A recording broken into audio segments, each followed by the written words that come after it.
Hey there, I'm Alan Furstenberg, And I'm Michal Stanislavik, and welcome to Two Voice Devs. Two Voice Devs. Michal, it is wonderful to have you on the show.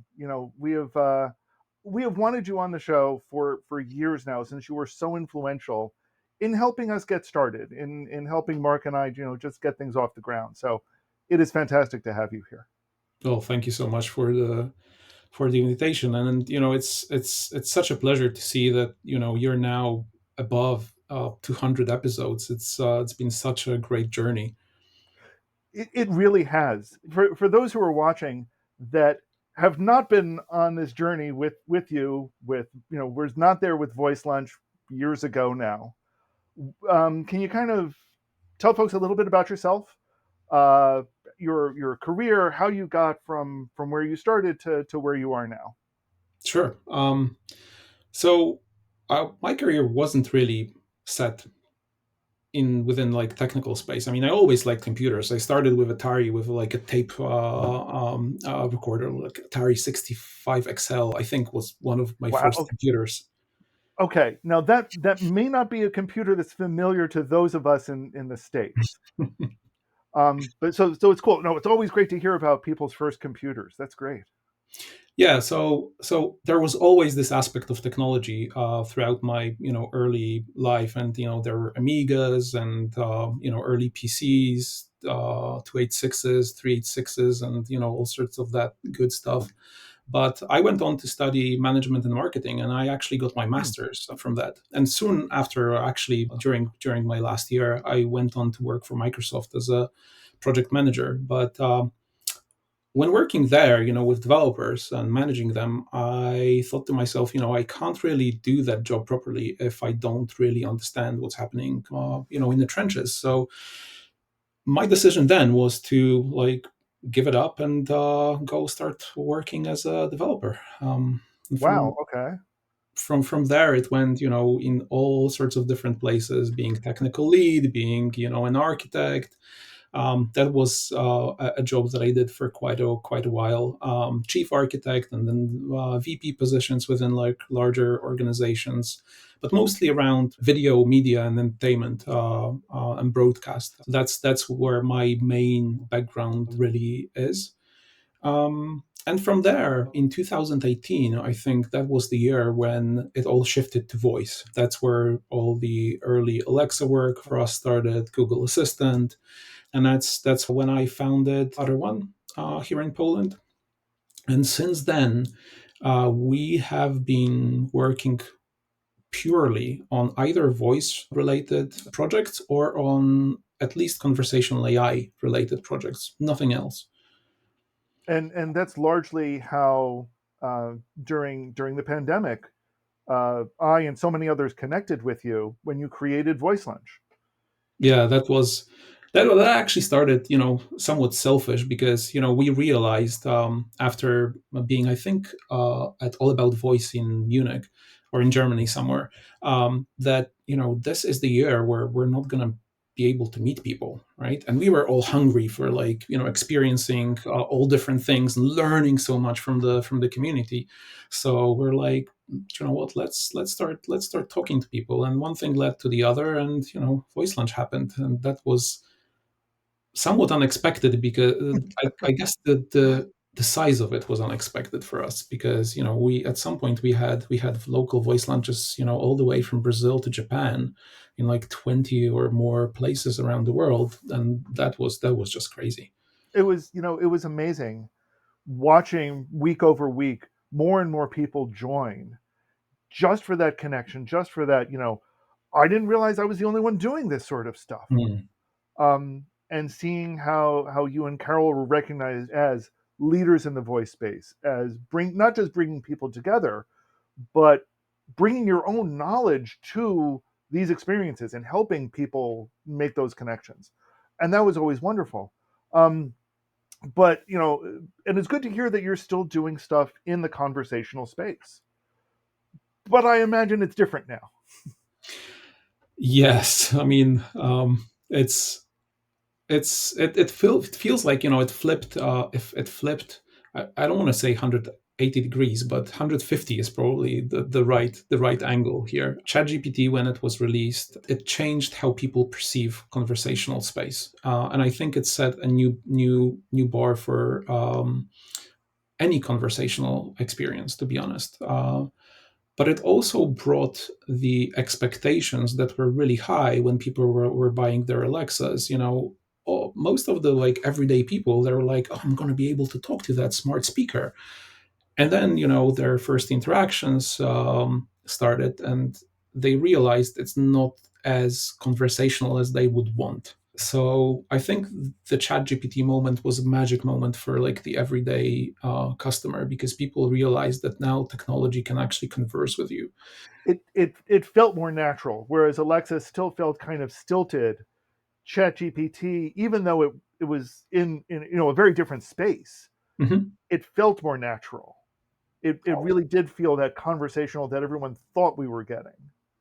Yeah, yeah. I think it matched some of the expectations that people had before, and possibly have given up. So that's why I think it was a bit of a magical moment. And obviously, that flipped the whole expectations on the technology side, on the service provider side, on its head as well, because suddenly people are like, perfect, but now we want these sort of experiences, not the old sort of Mm-hmm. experiences. But with all the hype, came cautiousness, I would say, within this space as well, because as much as people were excited to try it and talk about it, they weren't as excited to try it because they've tried it already with Google Assistant and Mm-hmm. Alexa before, and they weren't sure what they can expect. And I think that's a bit of a curse that's still sort of lingering somewhere within this space. you know and at the same time, I feel like there's elements that came in with these new chat systems that have forced all of the I like to think of them as people who are new to conversational Mm. design or new to the conversation space, to start learning lessons. And I'm just sitting here on the sidelines going, we learned this 8 years ago, but we talked about this then, we solved this problem then, at least theoretically. Learn from our mistakes. Yeah, And yeah. I wish the two sides would just talk to each other. Don't um, even get me started. I mean, I'm, I'm participating in quite a few of those like technology clusters, where we take part with other companies and some communities. And too often do I see people coming in from like proper software house background, right? And they're like, "Oh, we've developed these UX rules for developing chat conversations with technology and stuff." And I'm like, "Here's the book, right? Kathy Carroll wrote that book, right?" Um, and yeah, and it's crazy. I'm trying to be as nice as I can possibly be for those people, but so so yeah, so I would love to. I mean, you and I am sure could talk about this angle of it for a good hour yeah. easily. But the big reason why I asked you to be on is that OpenAI released a brand new model about a week ago, a little bit more by the Mhm. time this airs, and you dove into it and gave a lot of interesting results. I've played with it a little, but I kind of want to discuss with you the perspective of this from a developer, from people who are actually looking to not just play with the model in ChatGPT, which is fun, but kind of say, well, this is great. What do we do with it? What's next when we Mm, get access to the API? And not everybody does. When we get access to the API, what can we do with it that is new, better, different than what we had before? Or as developers, why do we care about this model? mm. And Well, and, and maybe you can start by telling us the name of the model, since I left that out. O1. Oh, and that's the letter O, right? That's just the letter O1. And so we've got two models, right? We've got O1, the big one. It's in preview, so it's actually called O1 preview. And we have the O1 mini, which is a slightly smaller model, as I understand, or maybe a model that is actually geared towards slightly different tasks. That's how I like to think about it, because I'm not necessarily thinking about them as much as as I think about the 4.0 and 4.0 mini. For And me, 4.0 mini is just a mini version of 4.0 and by here. that we mean GPT 4.0, Yes, and again correct. the letter O. Um, Yes. and I make that distinction only because clearly OpenAI is as good at naming as Google ever was. Um, so these are not the most clear names and out there. But I think that also kind of draws to the fact that the GPT models and I guess what's going to be the O family of models are different. There are fundamental differences between them. Do we have any idea what those differences are? Well, no, absolutely. I mean, the main thing about the main differences between the GPT models and the O family models is that the O family models are now spending a lot more time during the inference time on Hmm. reasoning, or what's called reasoning. I mean, you can find a lot of people being really enthusiastic about either using or not using that phrase for what's happening under the wraps. But I think it's a fairly good representation of what might be happening, right? Or how we might perceive what's happening underneath. And basically that's the biggest difference. With that difference comes another one, which is more of an effect of what's happening, which is increased latency, Hmm. and something that we probably have to think about accepting when we're thinking about the use cases for these types of models. The other thing that is clearly noticeable is that those models have been together with the reasoning, there is more domain specific reasoning, like maths, for example. Oh, interesting. Okay. It is quite clear that there's something happening there that is slightly different when it comes to mathematical reasoning. Again, when Hmm. there's maths involved, you can clearly see that it's slightly different than what we've seen before with think step by step and the reasoning. When you clearly see that the next thing that comes after the first is just a new token that is being statistically generated. Here, something else seems to be happening under the wraps, where this reasoning for maths is slightly different. And even like the spatial reasoning. And this is something that I tried to test as much as possible, is improved to, at least as compared to the GPT family of models, Hmm. but it's not perfect. It can give like amazing results. You give it riddles and then it adds spatial reasoning, so it feels like it understands space and distance and these sort of things. But then you give it a different example and it goes horribly wrong. So I like how you are emphasizing the fact that it feels like it does this, mm, or it appears to us like it does mm, reasoning. You're careful, and I appreciate this caution to not say that it is doing this reasoning or perception in the same way that humans do. So we know the GPT models were very token based. It's mhm, statistically token after another. What do we know about how this reasoning is working under the covers? I mean, there's been talk and research and examples of doing, like a chain of thought reasoning, mhm, where we would have, where in, I guess I would call it in agent space, in mhm, where programmers are programming, they would use a GPT like model to come up with a function mhm, and then evaluate that. Something would evaluate that function, and based on those results it might change prompts, it might veer mhm, off in different directions, it mhm, might change the next step, but feed that back into another prompt and kind of do this in a loop until it gets results that it likes, or mhm, choose different models or different tuning parameters or mhm. different whatever based on various other criteria. Does it seem like that's what it's doing, or is it more sophisticated than that? I think it's more sophisticated than that, but it does feel like that's what's happening under the wraps. Interestingly, the API. doesn't give us as much insight as ChatGPT does. Oh, Because interesting. if you're a subscriber of ChatGPT Plus, then you get limited access to the model, um, which I believe is only the bigger O1, or the not the mini one. But what's happening there is you can actually expand the thinking or analyzing step, and it gives you somewhat some of a like it's a bit of an insight into what's happening under the wraps. And if you've ever played with things like GPT Auto and these sort of frameworks, then you will see that it's fairly familiar, how Hmm. the model thinks.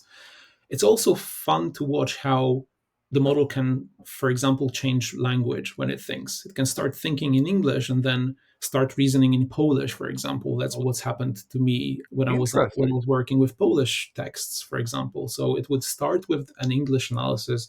I gotta analyze this, then rewriting this, then doing something else, and then suddenly it's flipped. The language and started producing the reasoning steps in Polish as well. So it does feel like it's a part of the same flow, but there is definitely quite a lot happening under the wraps.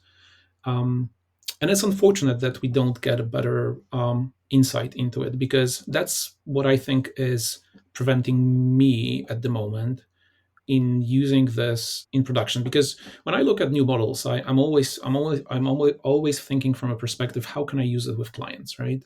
Hmm. And within what we do at utter.one, and hear me, we are you know quite lucky to work within a space of like marketing, entertainment, and marketing activations, um, that actually allows us to deploy stuff to production. So our thinking is slightly different to what you would normally see with proof of concepts and the lang chains, where latency is not as important, and you have this horizon of thinking, like, where will those models be in like 3 months time, a year, etc. And you can have some of those trade-offs. We can't, because we have to put it in front of customers that need to use it now. Hmm. So without having that visibility, and with those increased latency times on thinking, which can also be quite well, not can be, but they are quite undeterministic, because the model can think for 3 seconds, think in quotes, right? But it can also think for 30 seconds, right? So it's not necessarily something that I see as something we would immediately be able to use within the conversational workflows. Oh, okay. So that's an important big first thing, is that this is not aimed at a conversational set of tasks.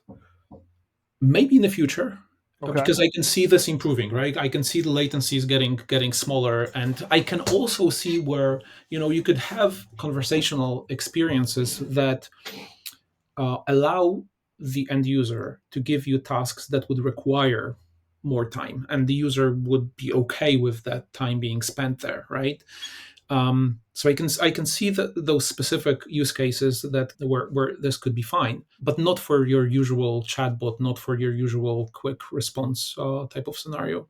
One of the things I liked when using it, using Chat, well, liked, but I had some issues with. One of the Mhm, was as it's doing this step by step reasoning, mhm, it was telling you what it was doing. So there was this little summary bar that was saying things like, I asked it to, I gave it a tongue twister about woodchucks and asked it to tell me, do some math about how much wood it would chuck. mhm, So it was giving me prompts like thinking about woodchucks mhm, and calculating yield. mhm, And I'm like, well, I mean, I like the fact that it's giving me this feedback, mhm. and I could easily kind of picture, if this was audio output, I could almost picture it doing. I'm think so if I'm thinking about woodchucks, yeah, and now if I'm calculating the yield, and yeah, adding those differences, Yeah. I could almost see it.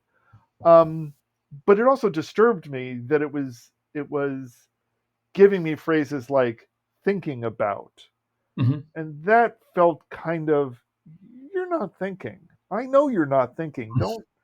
Don't try to convince me that you are. That's been programmed in somewhere, but it was very fluid how it was doing so. Yeah, I think what OpenAI does is they're using metaphors that the everyday person can understand and relate to, and I can't blame them for that, because Yeah. if we were to explain to people what really happens underneath, like I'm inferring this, or these this sort of language, people would be like, what the hell is happening down there, right? It's much more relatable, I think, and anthropomorphizing is something that people will do with technology anyway, whether we like it or not. I um, no, I think that's a good point. I think it just felt in the way that it was coming out, it felt very uncanny valley like to me. I guess, but you know what? I think that the uncanny valley, as we understood it and as we feel it within, like, as people who have been working within the space, is shifting, because Hmm. it feels like the everyday people now being past that typical chat gpt moment when they realize they can converse with it, and now even using their voice, they're like, okay, yeah, it's thinking. That's it. And I don't think a lot of people are actually even stopping to think about the fact, to wonder about what does it even mean. They're like, yeah, it's thinking, and that's it. And then maybe that's okay, you know. Okay. So we've ruled out, at least for now, using this in a conversational space. What other places do you see it being good for developers to who are? Why should developers be paying attention to this right now? So before we get there, Okay. I see some use case immediately. I want to say that I still see places where we could use this, but it's not necessarily directly within the conversational flow. But sometimes you have to prepare something for a conversation, for example, and that's where O1 can be really good at.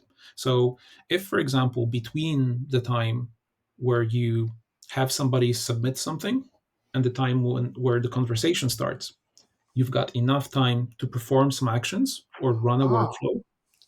You can actually, and I would definitely do that.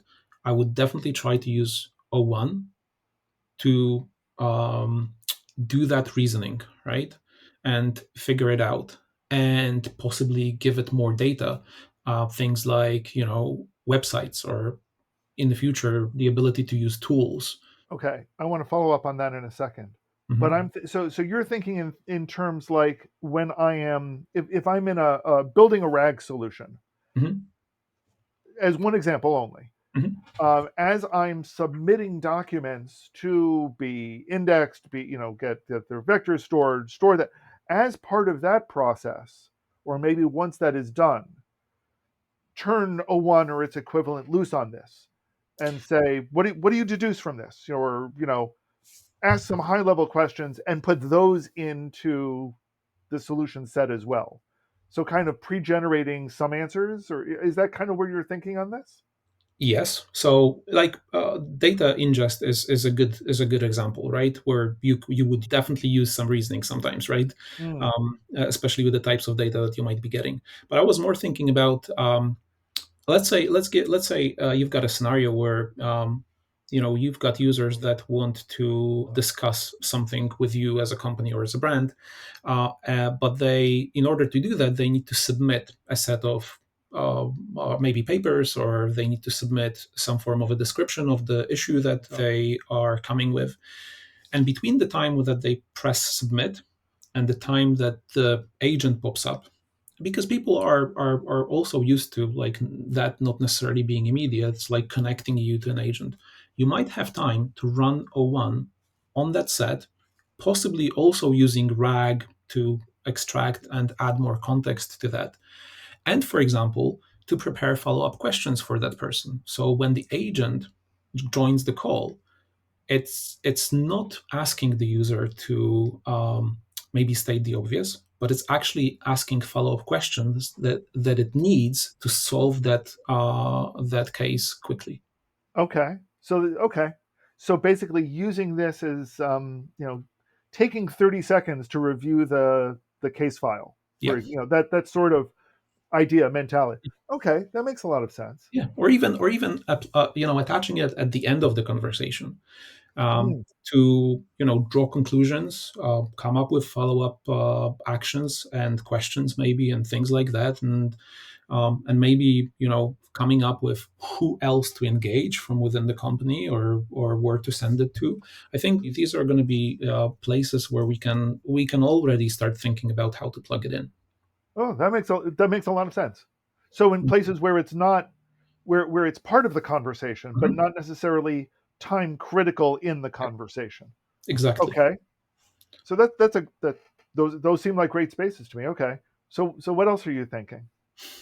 So if we shift to developers, I mean that's a really interesting area, because one of the things that I immediately tried when it got out is code generation.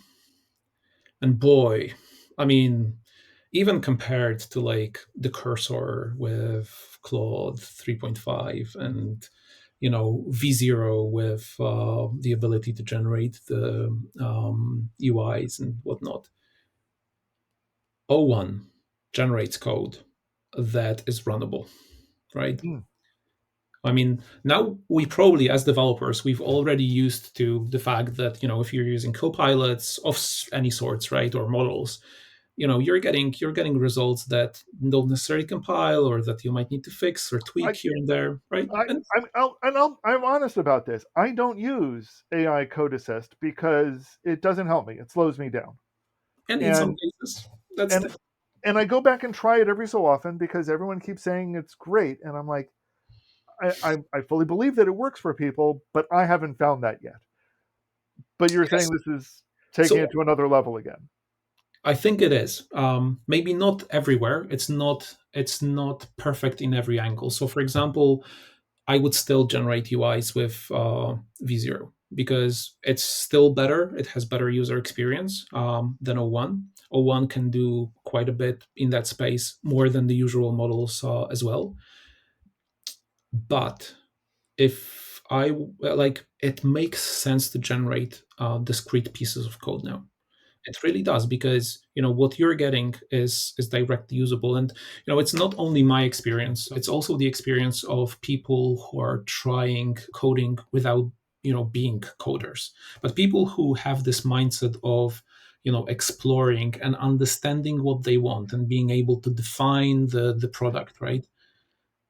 So this has always been my kind of my challenge here, or my argument about this. People who are out there saying we can get rid of developers, and I'm like, you're assuming that all the developers do are code, Mm, and that's actually a really small part of what developers do. We think, we analyze, we mm, understand. We're the ones who are not just collecting the requirements, but turning those requirements into something real, and kind of filling in the gaps in the requirements that you didn't think about because they were too obvious to you, or you didn't think they were a problem, or whatever. That's what coders do. So when someone says, I'm just going to be able to write my code in English, and I'll say, yeah, as well as you ever were, but you never were able to because you could never specify what you actually wanted your program to do. yes. And whereas I definitely see some dangers for developers who are working in 300, 500, 1,000 developer companies, where there's all they do is ETL most of the time and building UIs on top of those ETLs. Those things could potentially be in danger of being automated to some extent in the future. And I can clearly see that, especially with the capabilities that O1 is bringing to the table. But there will always need to be this developer type that you would more often see in startups or in smaller companies, that wears many hats, that has to do all the stuff that you said, that has to have this element of a technical PM maybe, or technical product person who understands and can translate and talks to the business, and the business says, oh, we'd like to do the product to do this, that, and the other, and that person needs to distill that functionality out of those requirements, right? So I think that we're going into a future, an interesting future, because we can't look at this, right, and just see what's possible now. We have to Yes. look at it through the lens of, if this is possible now, and if we overlay that reasoning on top of what's possible already, right? What are we getting in like few months, maybe 2 years? Um, and I can totally see where, by just using English, we will be able to generate, fairly basic, and maybe boring interfaces to do, data collection, data analysis, and Well, all sorts of that stuff that right now people are required for. sure. But I look at that in the same way that I look at, 15 years ago, in order to build a website, you had to get somebody who understood HTML and Yeah. understood how to put these things together. And now if you want a website, run the WordPress install. Hmm. And no, it may not do a couple of things that you wanted it to do, and some of them you can find plugins for, but 95% of what you want is there. It's done. You Yes. just need to add the content. And that last 5%, you go find the developer who can build a plugin for you or customize it in this particular way that nobody else is doing or whatever. And for the vast majority of websites, that's good enough. Yep. But there's always going to be, those That- those ones that require something else, or this extra thing, or right. something that hasn't been done before, maybe. And that's where I think developers are always going to be needed. Their jobs might shift, and the tools that they're using will definitely change. Sure, it won't be the first time either. Yeah, exactly, right. So. So okay, so two big places where we're seeing that O1 may, both in the short term and then thinking longer, have benefits. Being able to kind of work with but not in conversations, Mhm. and then as part of developer tools again. And I'm going to expand the use of the term developer here. So Mhm. so people who are trying to develop software Yeah, tools. yeah. And there's a third place that I see, and that is becoming the base for agents. Um, Oh, really? yeah, Okay.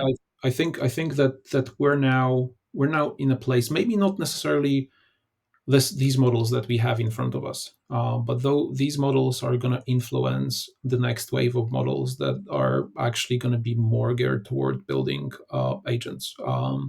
And by agents, I mean, solutions that you'll be able to give a problem, and they'll think, again in quotes, and come up with a solution. I think that we're now seeing a preview of that. Um, It's interesting you say that because one of the things that I think was really one of the things that OpenAI did really well with the GPT series is they didn't just say, we're focusing this model on returning tokens. mm, They looked at how people started to use GPT and said, well, okay, we've got a lot of people that are using this as part of an agentic system, as mhm, early stages, mhm, so what can we do to it to make it do that better? And that's where you saw things like what they called function calling, yeah, tool full calling, use. Yeah. and tailoring it so that it would force it to return structured JSON, and other capabilities like that that were very, very, that you couldn't really test out in ChatGPT. They're not ChatGPT like. They Hmm. don't seem like conversations, Hmm. but they were aiming towards this conversational agent. Hmm. And now what I'm hearing you say is that O1 may not do this, but how do we fit O1 into that kind of agent structure? And you're saying it might fit in really well, which is interesting because I hadn't thought of that. To me, it seemed like it was replacing agents, not working with them. So I'm curious to hear your thoughts there. Well, for a one to be like truly agentic, you would need to have proper tool use, right? Yeah. Because you can't really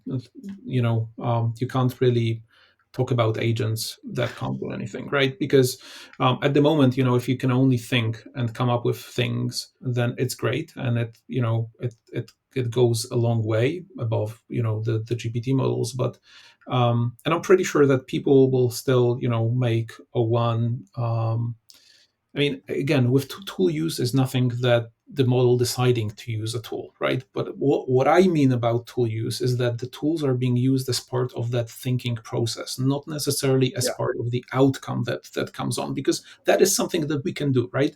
And these sort of agents are going to emerge on top of O1 for sure, right? But the way I think about agentic systems at the moment is that once we get the ability to plug in tools into that reasoning process, right? That's when we're getting into that next step. And if when we start overlaying voice model, like proper voice to voice models, right, where the input is your voice, and by your voice I mean your voice stream, and the output is a synthesized voice that is being sent to you as a developer as a stream, as the model is still thinking and processing stuff, right? That's when we're getting much closer, and that's when you know that's when plugging in for example, the entire Alexa infrastructure and the deployed base could be Right. such a huge thing, right? Right. I mean, it's frustrating to me as I try to build that sort of thing with Voodoo Drive. I'm like, Mm. I'm constrained because Mm. right now I've got a platform that doesn't do that well. I want to be able to just say to thin air what I want to do. I don't Yeah. want to have to, you know, unlock my phone and wake it up. I don't want to have to, long press on my earbud so that I've activated an agent. I just Mm. want to do it. Yes. And like I said, you and I can talk about this for 2 hours. Yeah, I I mean, know we can. and we're seeing previews of that, like with the Llama Omni or the Moshi models, right, which are voice to voice and to end, right? Where we're seeing a preview of that, but everything right now is a little bit like up in the air, like somebody threw those up, right? And it's in the air, it hasn't fallen yet, so you don't know how those are gonna end up. Yes, Um, but it's also what makes it so exciting to be in this space right now. it really does. So and it's I like your notion of the fact that where O1 goes in terms of agents isn't in saying we're going to treat this as a black box, Hmm. and maybe we're going to treat this as a black box where we're nudging stuff into it, but more of a we're going to treat this as a box where we've loaded in our own components Hmm. and we're expecting it to use that component, and it's still something of a black box, Mhm. but we've got our bits in there. That's really exciting. It's more than just tool calling. Mm. It's this integrated tool processing, and I think but some of that means that we now need to know what's going on in that reasoning step. We need to know what the expected inputs and outputs for it are going to be. Yes, Maybe. but do we really? I mean, and I understand why OpenAI does this, right? Because they need to protect their Oh, sure. IP, right? It's fairly clear. But I also think that you know if it ever happens that they give us the ability to provide tools to be plugged into that reasoning process, right? Um, I think that it will also, in some way, influence the reasoning process itself, because if you think about it, about the process itself, right, the process needs to have some inputs. If a part of those inputs is a definition of tools that you have at your disposal for the reasoning process, Hmm. it will influence that reasoning process by itself, because the model will know that it has more Sure. power effectively, right? Sure. I mean, we see this now. The reasoning process knows that some of its output can Mhm. be code. Mhm. Therefore, it will do that. Mhm. Whereas, it may not be as well able to reason about other things because it does not have those tools. Yep, and So and that's why I treat it as preview. It's a great preview.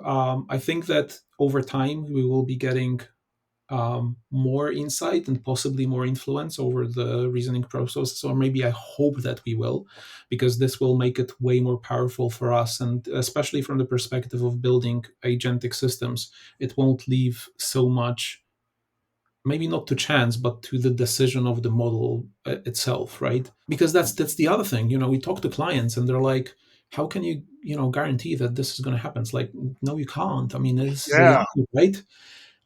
And you got to start changing this mindset of customers, of users, that now we stopped living in the 100% world. And like, it's not that anymore. When you look at software, it's not going to be necessarily deterministic. I still struggle with this. I struggle with it a lot. Is just even in the range of, well, how do I test this? Mm, Even if I test this and 20 times out of 20 it gives me the answer I want, what are the chances that it's not going to? yeah. What are the chances it's going to hallucinate or create a dangerous result or whatever? I don't, And that's also why I'm cautious about the O1 preview models, as they are at the moment, because you can see how they can give wildly different results with that reasoning process. That reasoning process can go in so many different directions at the moment, that mm, that the results can be wildly different. A good example, and something that I've tried, was trying to make O1 become a judge and grade a text based on very clearly defined criteria. And the grades were so different for different runs that it basically made it unusable in a real world scenario, because I wouldn't necessarily expect them to be the same all the time, sure, but I would expect the outputs to be somewhat similar, um, at least. And what we've seen so far is that it can go wildly different. Which again, it's a preview model, right? And it has that preview for a reason in its name, I guess.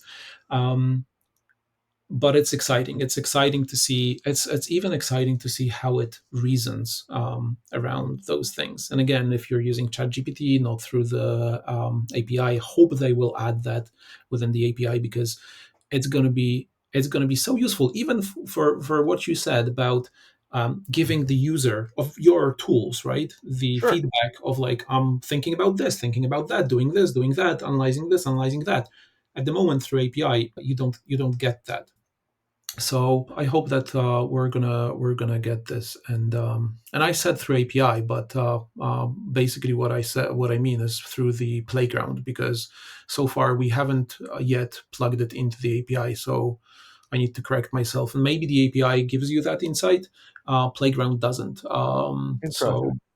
One so one would hope though that the playground is helping you understand how to work for it, build stuff for the API.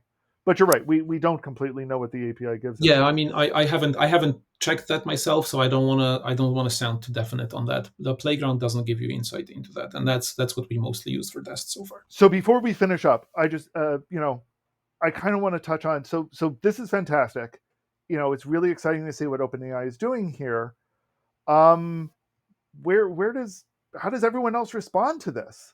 What do we see Anthropic and Google and I don't know who else is out there doing stuff that where do we see them going?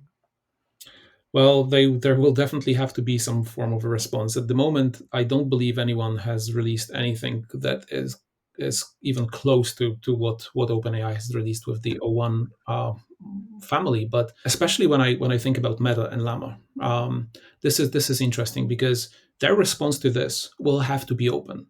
Will have to be Oh wow. will Yeah. have to be will have to be something that actually gives us insight, but maybe not just insight, but actually influence over the reasoning that is going to be happening. And So if that happens, right, you've got something that is closed and something that is open that you have insight into. It's like the choice is going to be fairly obvious. having and so you're talking an open reasoning engine. Exactly. Oh, Exactly. Wow. And yes, so whereas before we were saying, yeah, you'll be able to, kind of stick in these tools into Mhm. this reasoning. You're just thinking an open reasoning engine. Yeah, Wow. if you look at what generally Meta is doing with Llama, right? They've placed a strong bet on open source, and I really do hope that they will continue down that path because we need open alternatives to these models. And I think if they choose that route, that will actually force the open AIs of this world and the Anthropics of this world to become more open as well. Hmm. That will have to happen unless we're going to see the next step in all of this that's going to be so amazing and will do so much stuff that you won't need that for some reason. And the irony, of course, is that since these models are still going to be big, still going to be powerful, you still are going to need data centers to run them. So Hmm. it's the cloud providers will end up being the ones that win. Like, these are everything that we're seeing. I agree with Brett on this. These are just proxies for the cloud wars. Well, on that fun note, it has been, again, fantastic to have you on. I really do think we could talk about all of this for hours and hours and hours. And I'd love to have you back on. Love to hear what other folks think of this. Have they been playing with O1? Where do they see it fitting into a developer pipeline? Where do they see it fitting into their apps? What new stuff can you do with it that you couldn't do before? Uh, what is the best way for folks to connect with you if they want to connect with you on socials? Probably right now is best is to find me on LinkedIn, by my name or XMStan. I generally go by XMStan everywhere, but LinkedIn is the place where I hang out the most. Fantastic. So feel free to connect with us, LinkedIn, comments below. I really hope we have you back another time on Two Voice Devs. Two voice devs. Take care. Thank you, Alan.